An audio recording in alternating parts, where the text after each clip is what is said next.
Important theories గురించి చూద్దాము. డాబర్నీర్ అనే శాస్త్రవేత్త పీరియాడిక్ టేబుల్ని ఏ విధంగా అమర్చారు? ఆయన ట్రయాడ్స్ ప్రకారం వర్గీకరించారు. ఎలా అంటే ఫస్ట్ అండ్ థర్డ్ ఎలిమెంట్స్ యొక్క యావరేజ్ సెకండ్ ఎలిమెంట్ యొక్క అటామిక్ మాస్గా ఆయన పీరియాడిక్ టేబుల్ ఎలిమెంట్స్ని అమర్చారు.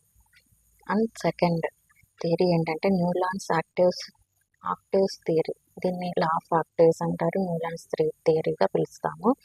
ఈ న్యూలాన్స్ అనే వ్యక్తి పీరియాడిక్ టేబుల్ని ఎలా అమర్చారు అంటే అటామిక్ మాస్ ఇంక్రీజింగ్ ఆర్డర్లో, అంటే ఎలిమెంట్స్ యొక్క అటామిక్ మాస్ ఆ ఎలిమెంట్స్ని అరేంజ్డ్ ఇంక్రీజింగ్ ఆర్డర్గా అమర్చారు. ఎలాగంటే ఫస్ట్ టు 8 ఎలిమెంట్స్ ఉన్నాయి కదా, ఈ ఫస్ట్ ఎలిమెంట్కి అండ్ ఎయిత్ ఎలిమెంట్కి సిమిలర్ ప్రాపర్టీస్ ఉండేలాగా అమర్చారు పీరియాడిక్ టేబుల్ని.